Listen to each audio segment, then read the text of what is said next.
எல்லாம் எப்படி இருக்கீங்க? இன்னைக்கு நம்ம ஹெல்த்தியான பனானா நட்ஸ் எல்லாம் போட்டு ஒரு ஸ்மூத்தி பண்ணலாம். அதுக்கு தேவையான பொருட்கள்: வாழைப்பழம் 3, கருப்பு காஞ்ச திராட்சை 20, டேட்ஸ் 7, பிஸ்தா 15, வால்நட் 5, பாதாம் 15, தேங்காய் பால் 1 கப், நார்மல் மில்க் 1 கப், நாட்டு சர்க்கரை 1 கப், ஏலக்காய் 5, சப்ஜா வேரை.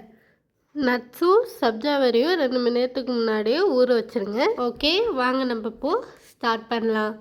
ஃபஸ்ட்டு 1 கப் பாலை காய்ச்சிக்கோங்க. காய்ச்சி ஒரு 10-15 நிமிஷம் ஆற விடுங்க. அடுத்த ஸ்டெப்பு, நம்ம எடுத்து வச்சுருந்த வாழைப்பழமும் தேங்காய் பாலையும் மிக்ஸில் ஆட் பண்ணிக்கோங்க. அது கூட டேட்ஸ், பிஸ்தா, திராட்சை, பாதாம், வால்நட் இதெல்லாம் ஆட் பண்ணிக்கோங்க. இது மட்டும் இல்லை, நீங்கள் உங்கள்கிட்ட இருக்கிற நட்ஸ் ஆட் பண்ணாலே போதும். அது கூடவே நாட்டு சர்க்கரையும் ஏலக்காய் கொஞ்சோண்டு ஆட் பண்ணிக்கோங்க. ஏலக்காய் ஆப்ஷன் தான். கொஞ்சோண்டு தண்ணி ஊற்றி க்ளோஸ் பண்ணிவிட்டு மிக்ஸி ஆன் பண்ணிக்கோங்க. 2 or 3 மினிட்ஸ் நல்லா திக்காகிற வரை வெயிட் பண்ணுங்கள். அதுக்கப்புறம் ஆஃப் பண்ணிடுங்க.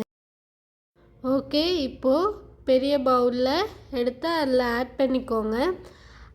அதில் நம்ம காய்ச்சி வச்சுருந்த மில்க் அதையும் ஆட் பண்ணி நல்லா கிண்டி விட்டுக்கோங்க.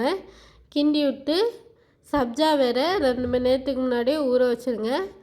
அதை இப்போ ஆட் பண்ணிக்கோங்க. இதெல்லாம் ஆட் பண்ணாலே போதும், நம்மளோட ஸ்மூத்தி ரெடி ஆகிடுச்சு. இது கிட்ஸுக்கெலாம் ரொம்ப ஃபேவரட்டான ஹெல்த்தியான ஸ்மூத்தி. காலையில் பிரேக்ஃபாஸ்ட்டை ஸ்கிப் பண்ணிவிட்டு ஸ்கூலுக்கும் ஆஃபீஸ்க்கும் போகிறவங்களாம் இதை குடித்தா நிறைய ஹெல்த்தி பெனிஃபிட்ஸ் எல்லாம் இருக்குது.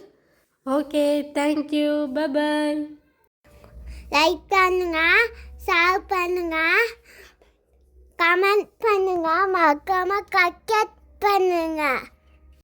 Thank you, bye, tata.